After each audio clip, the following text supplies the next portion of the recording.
Hello and welcome to the second official TARDIS Audios podcast with me, Dan. Just a quick heads up, I'm recording this somewhere in Britain in a TARDIS. No, I'm not, I'm joking. We are in Britain, we are in England, we are in North Yorkshire. But if you can hear any banging or clattering or voices and things like that, that's because the place I am at the minute is basically a building site. So apologies for that, but let's get cracking because there's nothing we can do about it. So let's get on to our first bit of news with the new TARDIS Audios podcast. Okay, so the first bit of news that we get from Doctor Who Series 8 came at the FIFA World Cup final half-time. We got our first official full-length trailer for Peter Capaldi's debut series as the 12th Doctor.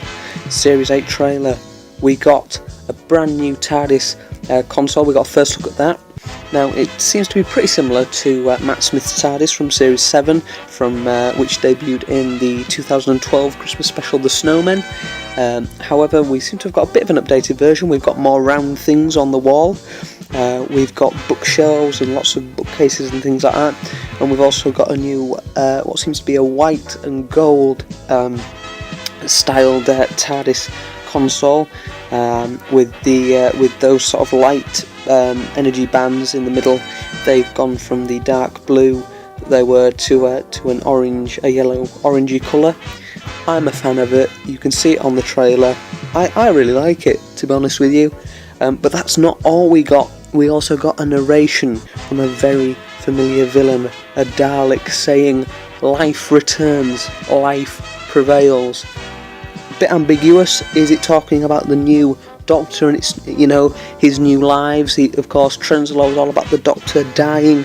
That didn't happen. Life returns, life prevails. The Doctor, or the Daleks. It's been heavily rumoured that the Daleks were going to return in Capaldi's debut series.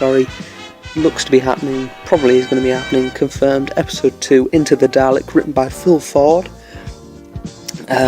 All I can say is I'm looking forward to it. It seems to be a bit of a different episode from what we've had before. I will admit, I would have liked to have had a series without the Daleks in. We've got the Daleks and the Cybermen. We had the Daleks and the Cybermen last year. One series we could do without, but it could end up being my favourite episode, so let's not complain. Let's see what they do with it. I've got all the faith in it. Back to the trailer, we've got some brand new footage from upcoming episodes, which included some first looks at some new villains. We got some clear shots of an episode that looks to be set in a bank. They all look pretty good. We've got a new robot, we've got more robots from episode 3 written by Mark Gatiss, and we've got some other robots and stuff too, so let's see what they can bring. Also, what else did we get? Lots of good stuff packed into a minute 16 or whatever it was. Can't wait, it's going to be brilliant. On to our next bit of news about Doctor Who Series 8. Now this is a bit of a sad, bittersweet news about Doctor Who Series 8. The first episode, Deep Breath, written by Stephen Moffat, Peter Capaldi's debut episode, was leaked online last week, 6 weeks before its broadcast date. It was leaked by the same people who leaked the first 5 episodes scripts from Series 8. I'll put it out there, I watched it while it was available. It was black and white, not all the effects were finished. I'm not going to spoil anything. All I will say is Capaldi he nails it. He's really, really good. The plot, the story, everything's really good. We get the return of the Paternoster Gang, which we got confirmed in the trailer. Victorian London, brilliant. We also see the return of a Moffat monster that people have been rumoured, for a return. They're back. Brilliant story, won't say anything else. Watch it when it comes out. If it's that good, unfinished, it's going to be spectacular. So, when it's actually done. So, it was really good. Deep Breath, written by Stephen Moffat, Doctor Who Series 8. And that concludes our Series 8 news. So, let's get on to Joe, our current TARDIS audio doctor. He's done a review of the Jon Pertwee episode, The Spearhead from Space. Hello, York City, what's happening? It's the Doctor speaking about Spearhead from Space, which he has been allocated to talk about by TARDIS Audios. Alright, okay, let's... Oh great, I was waiting for that to come out all day. Anyway, talking about Spearhead from Space, which was the first episode of the 1970s. Not only that, was the first episode of Jon Pertwee. And for me, this episode was quite an important episode of Doctor Who, because it's a real tone setter of the series. It's quite important, just like the 11th Hour. Because although there had been the Power of the Dark Switch was like bringing a new Doctor for the first time, this actually changed pretty much the whole cast. Like, he didn't have the same companions from the last episode. It actually had a new set of companions, although the Brigadier and Unit had already been in previous episodes in the Patrick Troughton era. But I think it is a very important episode, because in the Patrick Troughton era, it had actually been going down in ratings, and the BBC even reduced the amount of episodes it showed per year from about 40 into like 28. So, you know, they've been really set back and changed.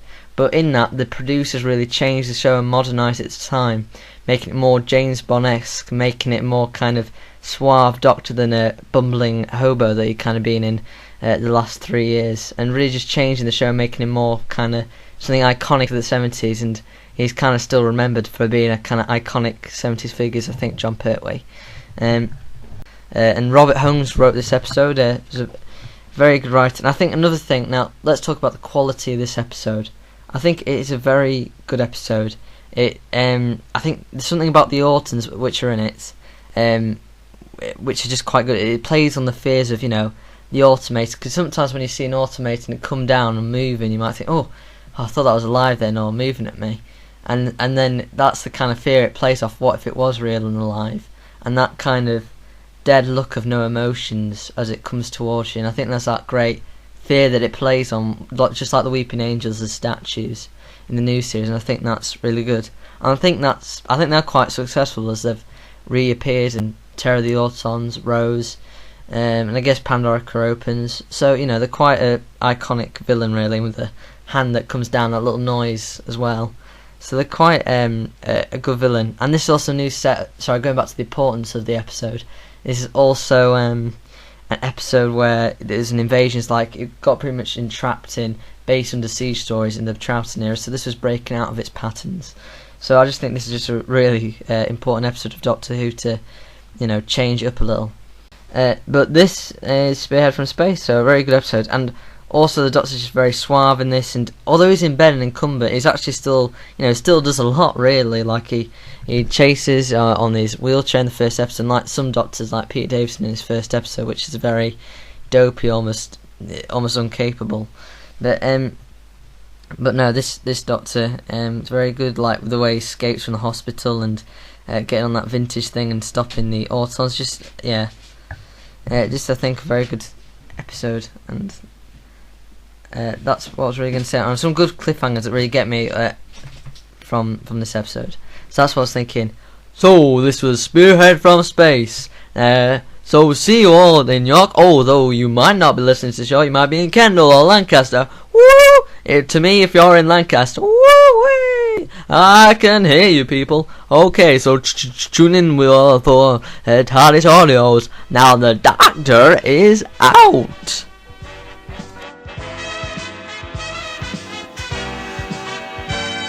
And we're back in the studio. We haven't got a studio, but if we were in a studio, we'd be back. So let's get on with stuff. TARDIS Audio's news and updates. Here we go. Okay, so we've had official confirmation now from TARDIS Audios that Series 1 Episode 3 has had a bit of a title change. This will be the last episode of Series 1, written by Joe Bauer. The original script was written by Daniel Shipley and was entitled The Silent Night. That's no longer going to be the case. We've now got The Execution, as I say, written by Joe. Brilliant script, brilliant story. You're all in for a real treat if you've watched the other two episodes, because it's a really good story. I can confirm that it's most likely going to be a two-parter. Well, it is going to be a two-parter. It is a two-parter, but it's a brilliant two-parter, so stick around for it. I can't confirm any air dates. We're still looking, but it'll be around the latter half of December, maybe mid to latter half of December. So yeah, that's what I can confirm about that. I can also confirm to you that the podcasts are officially up. We're running, hopefully weekly. We're trying to get them out every Wednesday. It will be me who's running them, but I can confirm some news on them. So the first thing I could say is that we're going to, next week, we're going to get hopefully a review on our episode Hide and Seek. So that was Series 1, Episode 2, written by me. We've got some guest stars, some fellow Whovians who are going to review that episode for us hopefully next week. I can also confirm to you that what can I confirm? Oh, the website. Yeah, we've got a website that's going to be up and running hopefully by Christmas time. Run by Nathan Jones, who does all the sound effects for TARDIS Audios, so the Daleks, things like that. He does all those voices. He played Frasier in Hide and Seek. Brilliant job there, Nathan. Well done. Go watch that episode if you haven't, because it's really good. Everybody did a fantastic job. But anyway, so that website, it's brilliant. I've had a quick look. You can't access it at the minute because we're still sort of putting stuff onto it, and but hopefully we'll be getting that out as soon as possible. Okay, so on to our next bit of the TARDIS Audios podcast.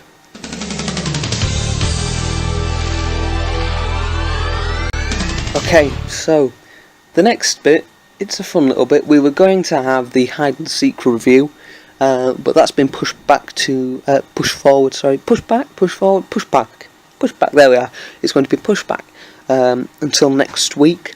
So this week I've dug out an old recording from the old times of TARDIS Audios, which is an interview with Pipes of Peace scriptwriter Tony Bauer. It's about 5 to 7 minutes long. Joe asks him some questions about the episode, so enjoy.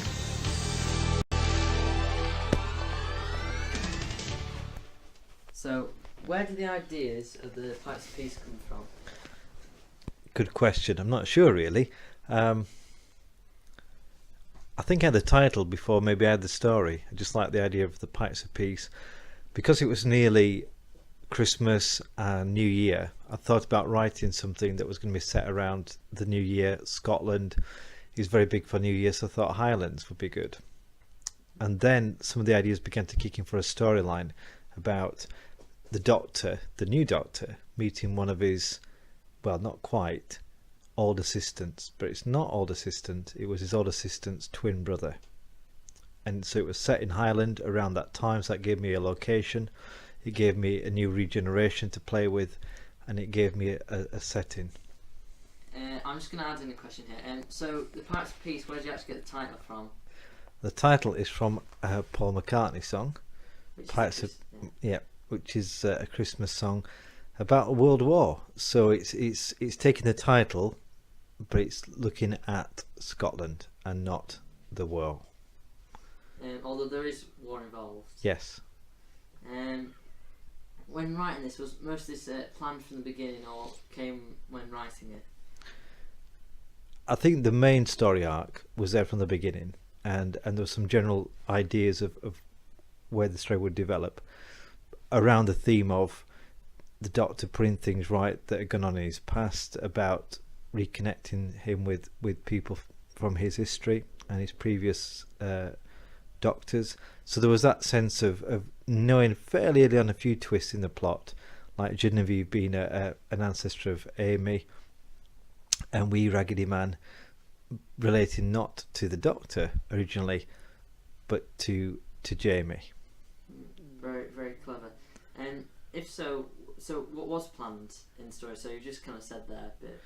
Yeah, I think obviously the opening scene was thought through. The way the Doctor would meet Hamish, he would originally see him and think Jamie because he looked so much like him.